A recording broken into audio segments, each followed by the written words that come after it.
Good evening, my dear. I am Sherlock Holmes, and tonight you will fall asleep with me as I gently guide you toward rest. I know precisely what you are thinking. You are thinking that I am the last entity you would expect to find presiding over a meditation for sleep. The man who once went 7 days without sleep during the Copley Bank affair. The man who described himself as operating on a different set of requirements than ordinary mortals. The man who, when Watson urged him to bed, would dismiss the suggestion with a wave of his pipe and continue pacing Baker Street at 2 in the morning. You are not wrong to think this. My record on the matter of sleep is, I will confess, imperfect. But this is precisely why I am the right guide for tonight. Because I have made every mistake there is to make regarding the care of the instrument, and I have observed, with the same precision I bring to crime scenes, exactly what those mistakes cost. I am a detective. My entire method is based on observation, on seeing what is actually there rather than what one expects to find. And I have turned that method on myself, on the relationship between my mind and sleep, on what happens to the instrument when it is properly maintained, and what happens when it is not. And what I have deduced is this: sleep is not the enemy of a great mind. It is the condition of one. And I have come tonight to share with you what I have observed, deduced, and, in my more thoughtful moments, implemented. Not as a lecture, as a case. The most important case I have ever taken. The case of the mind that will not rest. Let me begin with something about myself that is not widely known. Not in the sensationalized accounts that Watson has published, nor in the popular imagination that has formed around my name. I am not, by nature, the high-strung, perpetually agitated figure that the stories sometimes suggest. The violin at 3 in the morning, the chemical experiments at all hours, the 7% solution, which I will not discuss in detail.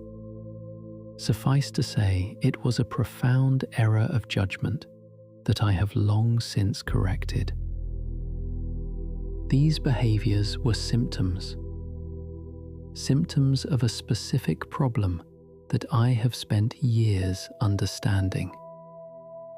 The extraordinary mind that cannot find adequate stimulation in the ordinary pace of everyday life. And the response to insufficient stimulation, for a mind like mine, for any mind that operates at a certain level, is not tranquility. It is agitation. The mind that has not been genuinely engaged during the day does not rest easily at night. It continues to seek, to process, to run the same circuits that were not adequately discharged during the waking hours. And this specific connection between daytime engagement and nighttime rest is the first deduction I want to offer you. The quality of your sleep tonight is largely determined by the quality of your engagement today. Not the quantity of what you did, not how many tasks you completed or how many hours you worked, but the quality of genuine engagement. Whether the mind was genuinely applied today, genuinely present, genuinely challenged, genuinely interested.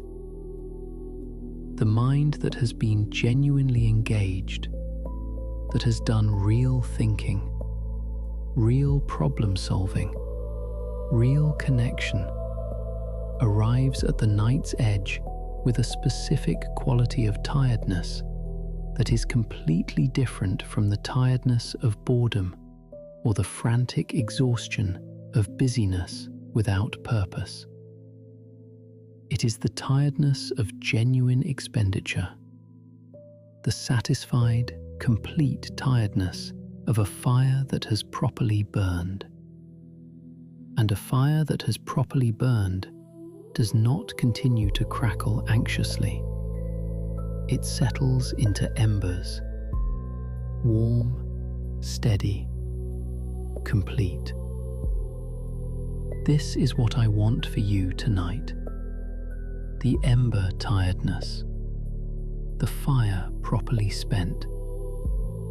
I want to share with you now something about my method, about the specific intellectual practice I have developed that is directly relevant to the problem of the mind that will not quiet at night.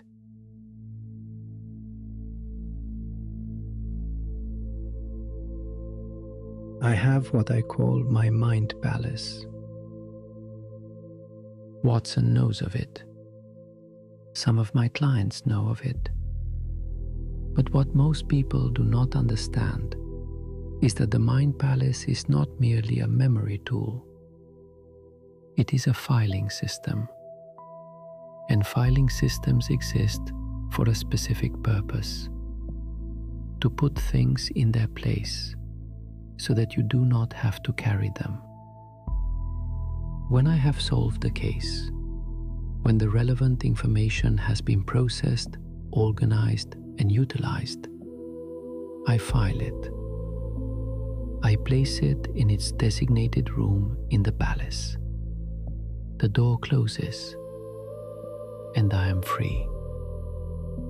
The information is not gone. I can retrieve it when needed. But I am no longer actively holding it, no longer carrying it in the forefront of conscious attention, no longer allowing it to compete for resources with whatever is current. And the failure to do this, the failure to file, is one of the most common causes of the sleepless night. The mind that cannot put things away is forced to keep carrying everything, to hold every unresolved question, every pending task, every unfinished conversation, all of it actively present, all of it demanding processing resources at precisely the hour when those resources need to be withdrawn. My first practical recommendation: develop your own filing practice. Not necessarily a memory palace, though I recommend it as a method of extraordinary utility, but some version of putting things in their place. The notebook on the nightstand, the list written by hand, not typed, written, that captures what needs to be carried into tomorrow. The deliberate, conscious, completed act of saying, "This goes here. This is not tonight's work. I will find it exactly where I put it when tomorrow requires it." The act of writing something down, physically, deliberately, closes the mental file. The brain, which has been keeping the item active precisely because it fears forgetting it, can release it when it sees it captured, can trust the external record, can stop the endless loop of reminder. Write it down. Close the file. The palace will hold it. Here is something about the method of deduction that most people misunderstand, and that, properly understood, is one of the most useful things for a sleepless mind. People assume that deduction is about certainty, about reaching the definitive answer, the single, inarguable, completely resolved conclusion. It is not. Deduction is about probability, about weighing the available evidence and identifying the most likely explanation, while remaining genuinely open to the possibility that new evidence will require revision. The good detective does not become attached to the conclusion. He becomes attached to the process. The conclusion is always provisional, always subject to new data. And this distinction between the certainty that the mind craves and the probability that is actually available is one of the most important things I know about sleep. The mind that cannot sleep is almost always a mind trying to achieve certainty about something that cannot yet be certain. The decision that has not yet been made, the outcome that depends on factors not yet determined. The situation that is genuinely, irreducibly uncertain, and that no amount of midnight processing will resolve. My advice, offered from decades of working with uncertainty, of making decisions on incomplete evidence, of acting on probability rather than waiting for certainty that frequently never arrives, is this: accept the provisional conclusion. Survey the available evidence, form the most probable view, file it, and then trust that if new evidence arrives in the morning or next week or next year, you will revise accordingly. The case is not closed tonight, but it is sufficiently progressed that you can stop actively working it until morning.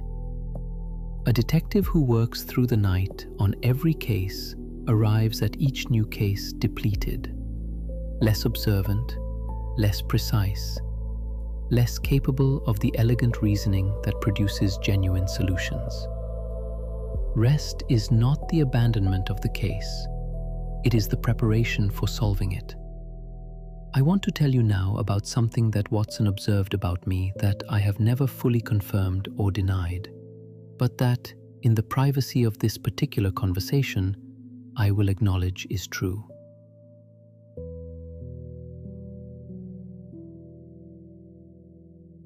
Watson noted that after I had been on a particularly demanding case, after the days of high intensity, the irregular hours, the sustained application of the full powers, I would sometimes sleep for extraordinary periods. Not the 7 days without sleep followed by nothing, but the 7 days of maximum effort followed by 12, 14, sometimes 18 hours of genuine rest. This was not laziness. This was not weakness. This was the recovery of the instrument, and I accepted it, without guilt, without resistance, without the feeling that I should be doing something else, because I understood something that few people in my acquaintance understood. The period of rest after intense effort is not the absence of productivity. It is the completion of it. The brain consolidates during sleep. The connections formed during intense intellectual effort, the insights that were glimpsed but not fully formed, the patterns that were noticed but not yet fully processed, these complete themselves in the sleeping mind. I have woken from long sleeps after demanding cases with solutions that were not available to me before I slept.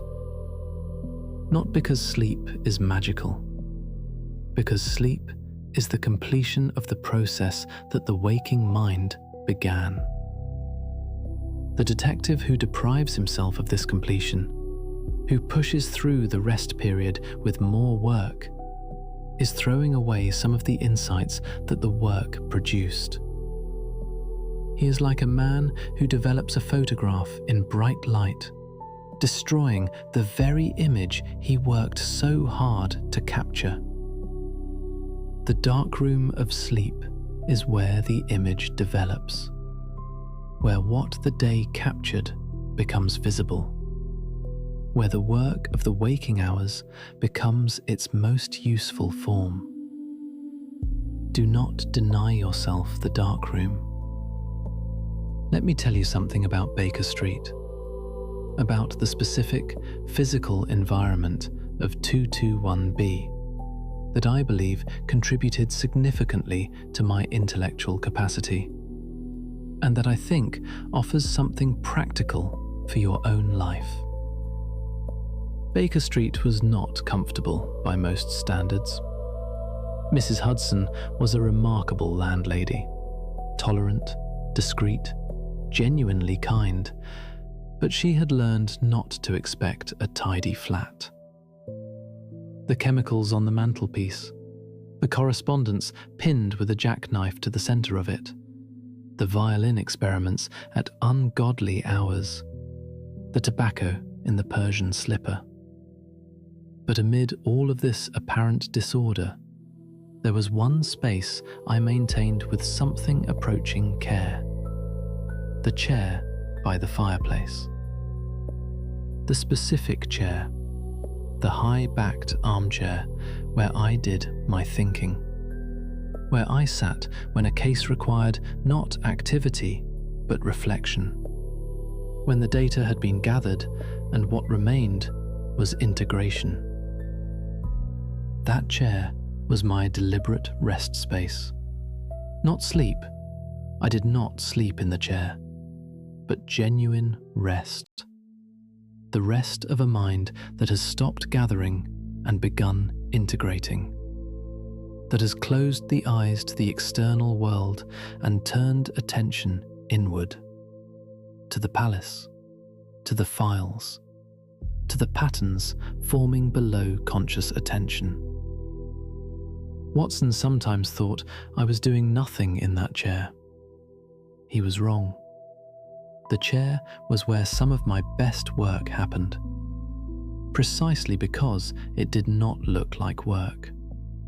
Because the mind, freed from the pressure of active effort, could find the connections that active effort had missed. And my advice to you? Designate your rest space deliberately. Not a general multi-purpose area, not the sofa where you also answer emails and watch things that stimulate rather than calm, but a specific space, or a specific posture, a specific ritual that signals to the mind, here we are not gathering, here we are integrating, here the case is set aside and the filing proceeds. The bed should be this space, your Baker Street chair, the designated space for the work that does not look like work, the essential, invisible, completely undervalued work of genuine rest. And when you are in it, when you are here, in this position, at this hour, the mind should receive the signal: this is the chair. This is not gathering time. This is integration time. I want to address something now that is perhaps the most important practical matter regarding sleep that I have ever deduced. And I will frame it as a case, because that is the form in which my thinking is most precise.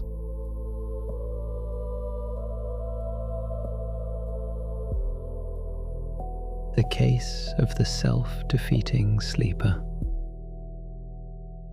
The most common case I encounter when the subject is rest. The facts are these. A person wishes to sleep. They lie down. they find they cannot sleep. They observe this with concern. They monitor their inability to sleep with increasing attention. They become distressed by their inability to sleep. This distress increases physiological arousal. Increased physiological arousal makes sleep less available, which increases distress, which increases arousal. A loop, a self-reinforcing, completely predictable, entirely solvable loop. The detectives question, what is maintaining the loop? The answer, in almost every case, attention. Specifically, attention directed at the wrong object, at sleep itself, rather than at the conditions that invite sleep. Here is the elementary truth that eludes most people. You cannot observe sleep. The moment you direct attention toward whether you are sleeping, the moment you begin to monitor and evaluate and assess, you have created the conditions that prevent the very thing you are monitoring. Sleep is not achieved by observation. It is achieved by the cessation of observation, by giving the attention something else, something genuinely interesting, something genuinely engaging, so that the monitoring system can stand down. This is why you are listening to me tonight. Not because my voice will hypnotize you, not because the right words will magically produce sleep, but because genuine interest, the specific quality of attention engaged by something genuinely interesting, is incompatible with the anxious monitoring that prevents sleep. Your attention is on Baker Street, on the case, on the voice of a Victorian detective explaining the mechanisms of his own rest. And while your attention is here, genuinely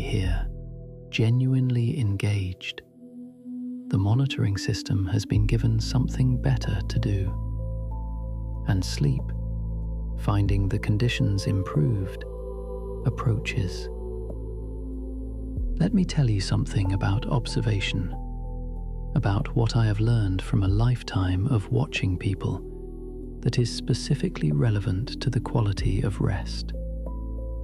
I can tell many things about a person from observation, their profession, their habits, their recent history.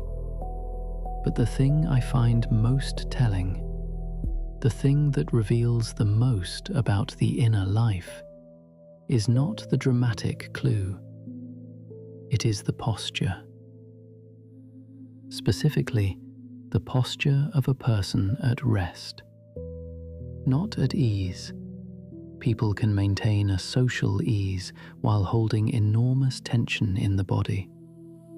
But genuinely at rest, the quality of relaxation in the shoulders, the degree to which the jaw is held, the position of the hands, whether the fingers are curled or open, the hands that rest in open palms, fingers gently curled, not gripping, not pressed, belong to the person who has genuinely released the day. The hands that are tight, that grip the sheet, that are pressed flat as though bracing against something. These are the hands of a mind that has not yet filed, that is still holding what should have been set down. I invite you now, not as a technique, but as a deduction, to notice the quality of your own holding. Where are your hands? What is their posture? And if they are holding something, if there is tension that is not serving any purpose, can you deduce what they are holding? Name it if you can. not to dwell on it, but because a detective who refuses to name the evidence cannot file it properly. Name the thing the hands are holding. And then, having named it, having given it its label and its room in the palace, open the hands. Let the fingers uncurl. Let the palms face the mattress or the ceiling, whichever is natural, in the specific posture of a person who has genuinely set something down. The body follows the decision, or the decision follows the body. Either sequence works. The important thing is that they arrive at the same place: the open hand, the released grip, the physical expression of the filed case. I want to share with you something about the Victorian London in which I operated, about the specific texture of that world, because it reveals something instructive about the relationship between simplicity and depth of experience.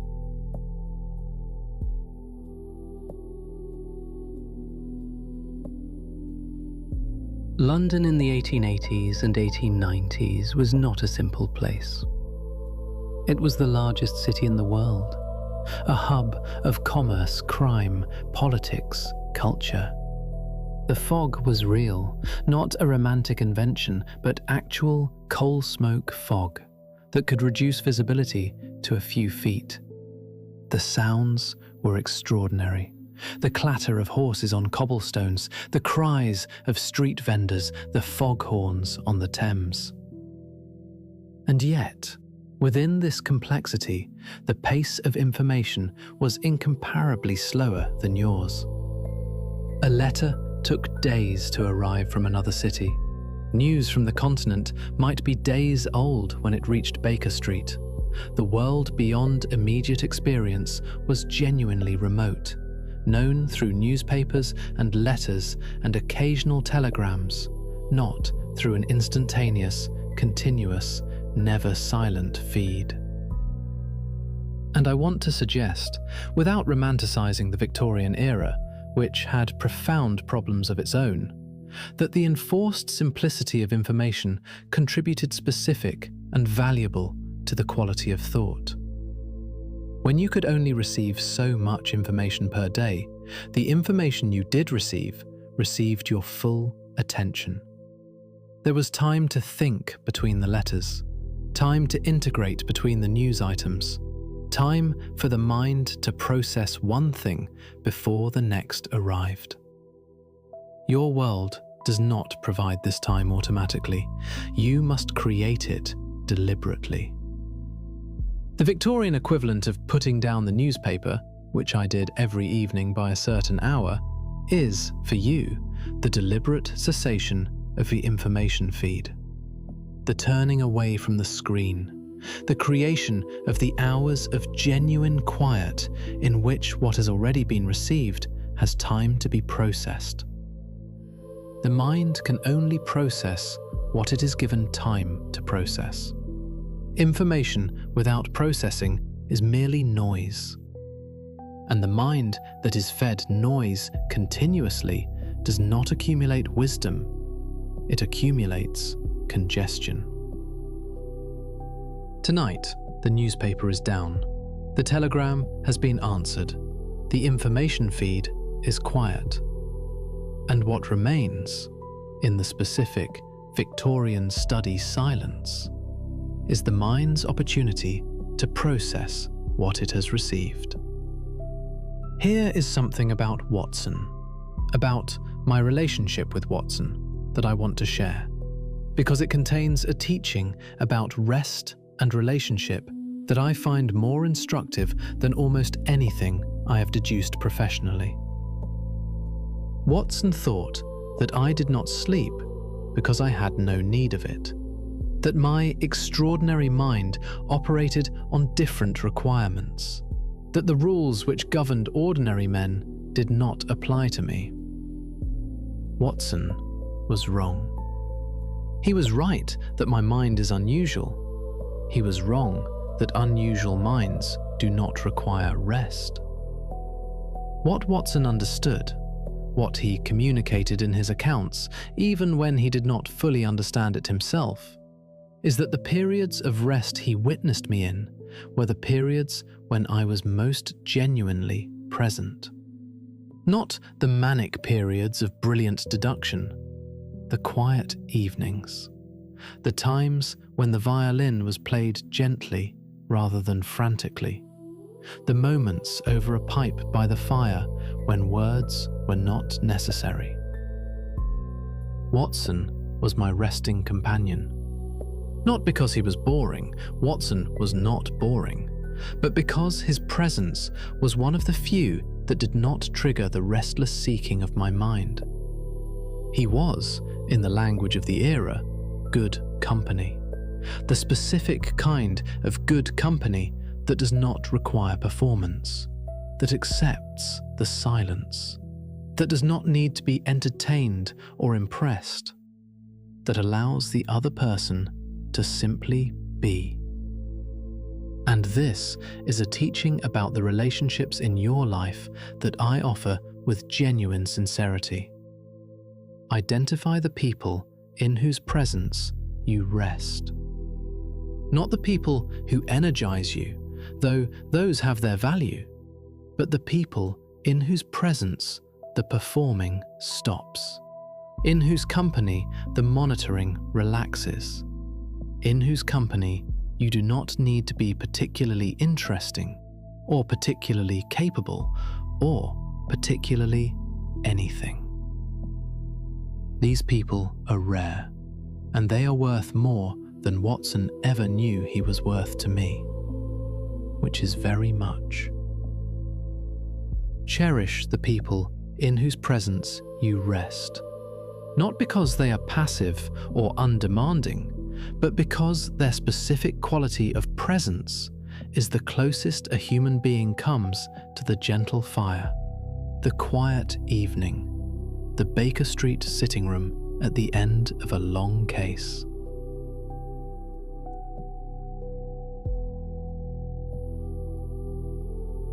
I want to address now something about my relationship with music, because it is less well understood than my relationship with chemistry or crime, and it holds something directly useful for the problem of sleep. I play the violin. This is known. What is less known is why. The specific function that the violin serves that nothing else in my life serves in quite the same way. Music is the only activity I know of that uses the analytical and the intuitive mind simultaneously, that requires both precision and spontaneity, both technical knowledge and genuine feeling, in a way that produces, when done properly, something that feels like wholeness. When I play, when I genuinely play, not as agitation but as music, the two sides of my nature find each other.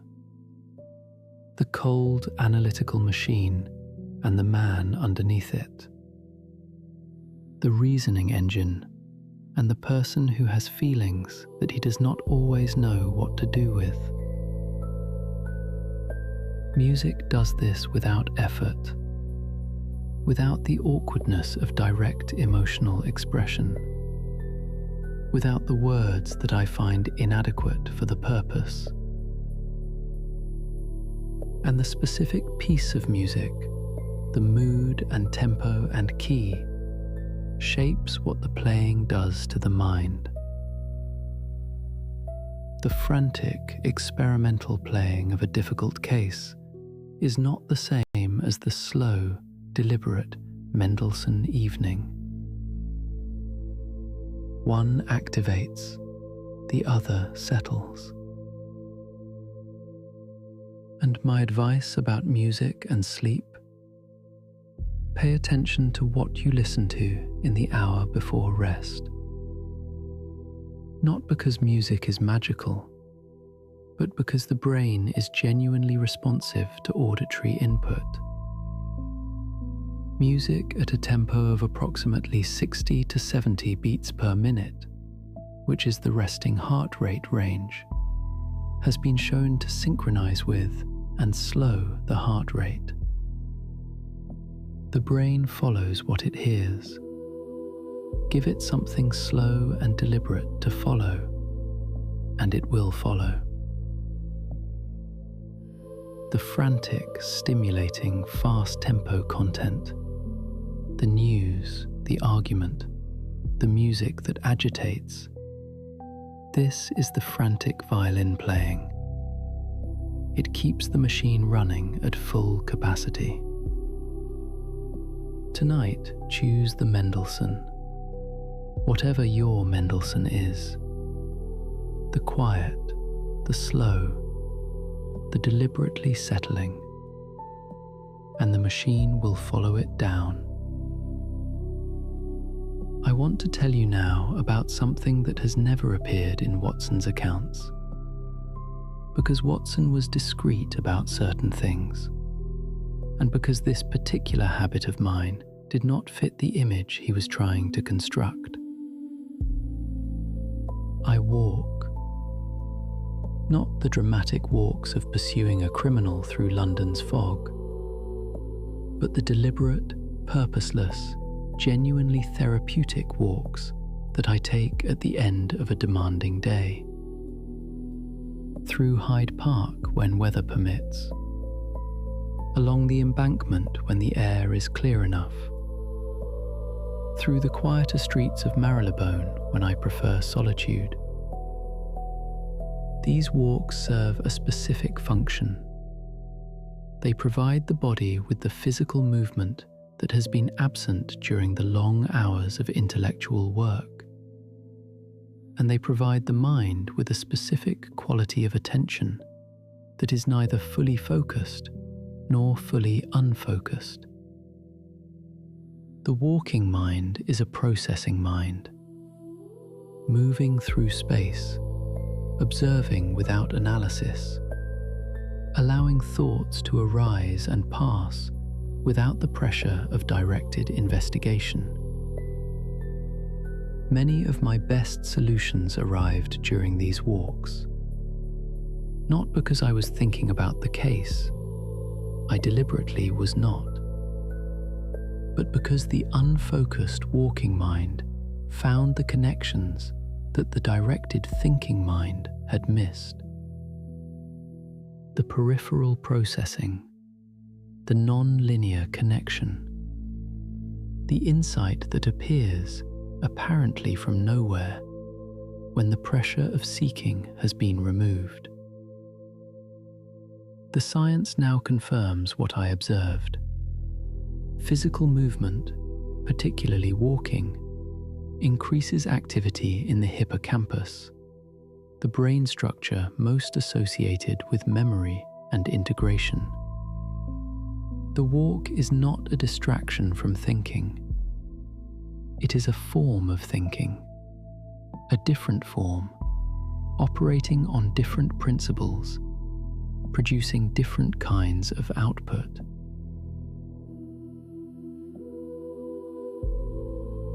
And my recommendation: if you struggle to sleep, examine whether your body has received sufficient physical movement during the day.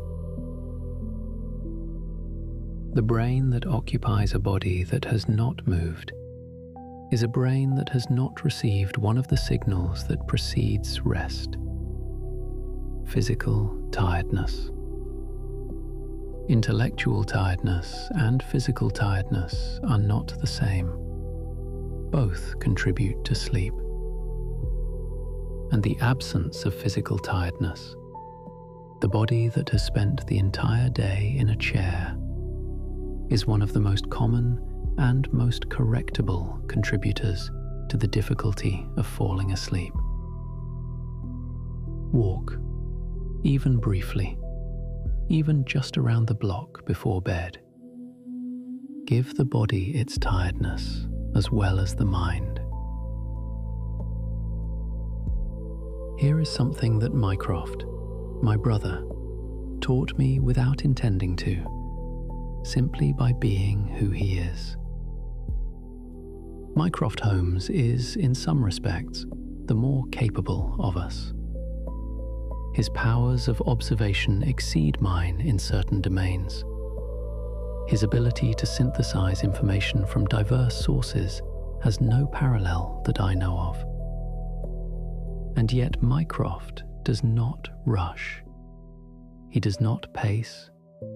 He does not agitate. He sits in his chair at the Diogenes Club with a patience that has always bordered, in my view, on the excessive. But Mycroft understands something that took me longer to learn. That urgency is almost always a feeling rather than a fact. That the thing which feels as though it must be resolved immediately almost never actually requires immediate resolution. That the pressure that keeps a mind awake at midnight is almost never coming from the situation. It is coming from the mind's own assessment of the situation. And assessments can be revised. Mycroft, when presented with an apparently urgent situation, takes the time to distinguish between genuine urgency and the feeling of urgency, between the fire that is actually burning and the fire that the anxious mind has decided must be burning. The detective's test for genuine urgency. If I rest tonight and address this in the morning, what specifically will be worse? Not vaguely worse, specifically, concretely, measurably worse. In what specific way will tomorrow's situation be more difficult than tonight's situation would have been? If the answer is that nothing specific will be worse, that the situation will be essentially unchanged in the morning, then the urgency is a feeling, not a fact. And the appropriate response to a feeling of urgency at midnight is not to act on the urgency. It is to acknowledge the feeling, to name it, as Watson would say, and to file it in the category of things to review in the morning, when the evidence is the same, but the instrument reviewing it is rested. Be more Mycroft at midnight. Ask whether the urgency is real.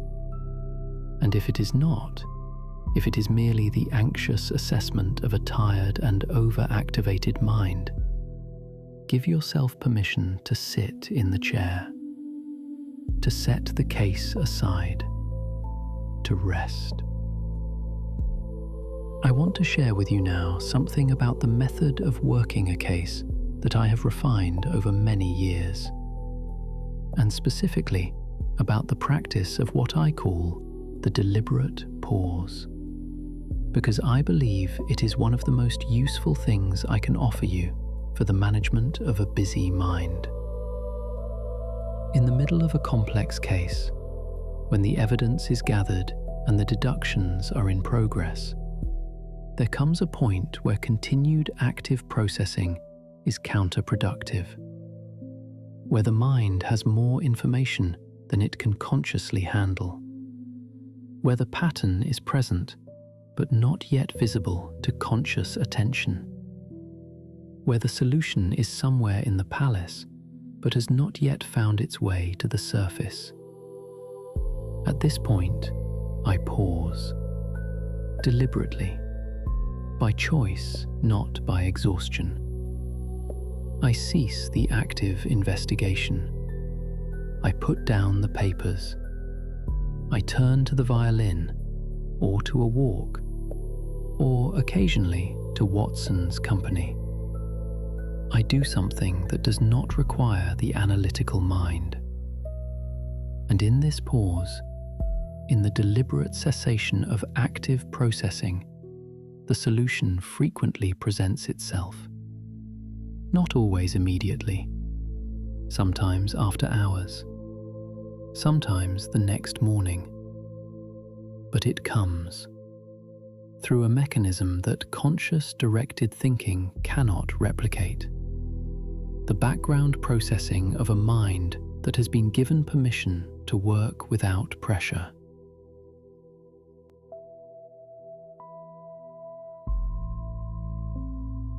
The problems you are carrying tonight, the things that feel unresolved, the situations that feel complicated, have received as much conscious processing as they can receive tonight. The data is in. The deductions are in progress. But the solution, if one is coming, will not come from more conscious processing at midnight. It will come from the pause, from the deliberate cessation of active effort, from the background processing that sleep enables. Give yourself the pause, not because you are giving up, because you are a good enough detective to know when to stop consciously working the case and let the palace do its work. The case will be there in the morning, and you will find, as I have found repeatedly, that what the morning brings is frequently better than anything the exhausted midnight mind could have produced. Here is something practical, genuinely, immediately practical, that I have developed over years of observation about the specific process of falling asleep. Most people approach sleep as they approach a problem to be solved. They lie down. They attempt to produce sleep through effort. They monitor the result. They adjust the approach. They try again. This is exactly the wrong method, and any competent detective could tell them why. Sleep is not a problem to be solved. It is a state to be invited. And the conditions for the invitation are not complex. They are consistent with everything I have observed about how the mind transitions from one state to another. First, make the environment appropriate. Temperature slightly cool, not cold, but below the waking comfort level. The sleeping body generates its own warmth. Give it a cool environment to warm. Second, remove the stimuli that maintain alertness. The screen, the light, the sound that carries information. Not because silence is required, I have slept through London traffic many times, but because information-bearing sound maintains the processing state. Uninformative sound does not. Third, and this is the one most consistently overlooked, give the mind something to do that is not the thing it most wants to do. The mind that is left alone will return to the unresolved case, to the pending decision, to the rehearsal of tomorrow's difficult conversation. Give it something else, something genuinely interesting, genuinely engaging enough to hold the attention, but not interesting in the way that produces agitation. This is why you are listening to me tonight. Victorian Baker Street is interesting. The method of deduction is interesting.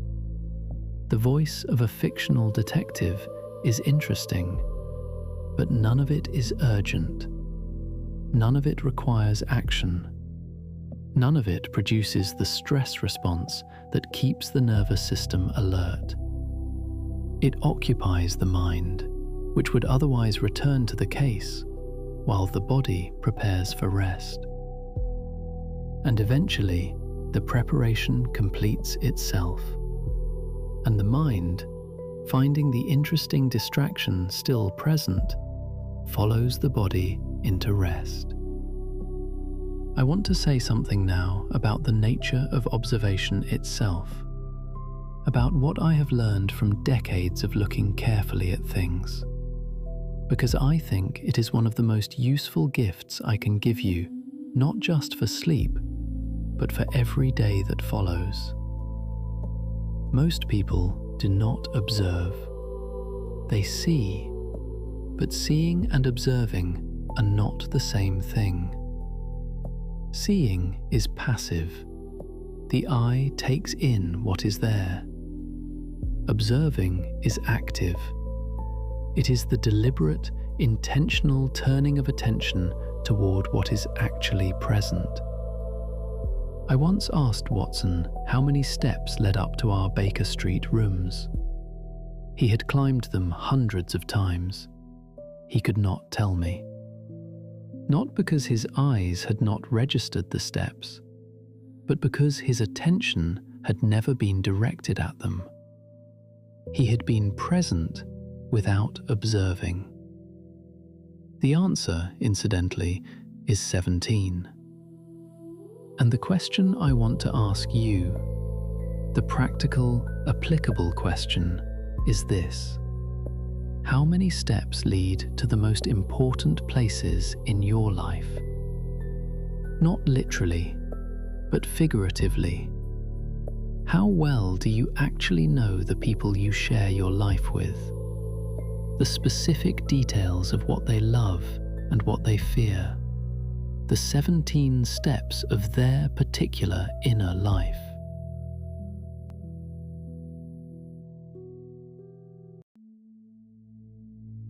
Genuine observation, the kind that builds real connection, is not complicated. It only requires attention. The deliberate turning of your full focus toward the person in front of you, the experience you are having, the specific quality of the moment you are in. Not the phone, not the half attention of the person thinking about something else, but genuine, Holmes quality attention. And the reason this is relevant to sleep: the person who has genuinely attended to their day, who has been actually present rather than merely going through the motions, sleeps with the specific satisfaction of genuine experience. While the person who has been physically present but mentally absent, who has moved through the day without really attending to it, often lies awake with a vague, difficult to name dissatisfaction. The sense that something was missing, that the day was lived at a distance.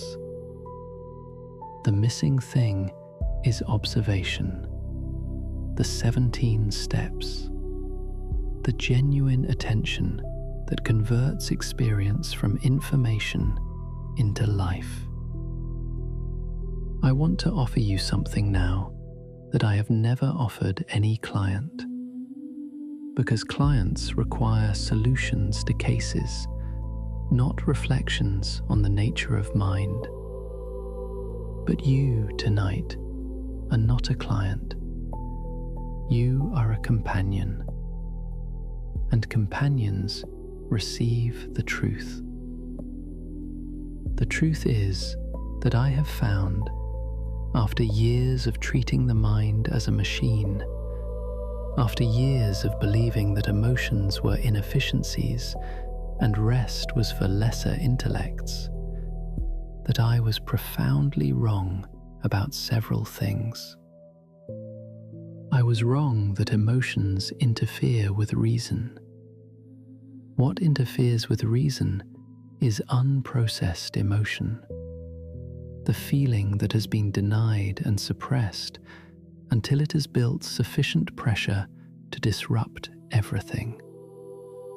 The processed emotion, the feeling that has been acknowledged, felt completely, and filed appropriately, does not interfere. It informs. And sleep is when much of this emotional processing happens. The brain, during the dreaming phase of sleep, revisits the emotionally charged experiences of the day, processing them in a chemical environment specifically calibrated for safe emotional engagement. The cortisol drops, the norepinephrine drops, and in this calmer chemical state, the emotional content can be reviewed without the original charge, understood without the original distress, integrated without the original stakes. This is why the crisis that felt catastrophic at midnight often feels manageable by morning. Not because the crisis changed, but because the emotional charge was processed during sleep. The brain did the detective work, filed the evidence, reduced the charge to something workable. And the instrument woke rested, ready to approach the situation not from the center of the emotional storm, but from the calmer distance of the processed morning mind. I am going to grow quieter now. The case is not closed. I do not think my cases are ever entirely closed. But this particular session is complete. The evidence has been reviewed. The deductions have been made. The files are updated. Baker Street is quiet. Mrs. Hudson is long since retired for the evening. The fire in the sitting room has settled to embers, warm, steady, complete. The fog outside has muffled the sounds of the city. Watson is reading in his chair and will shortly set down his book and retire.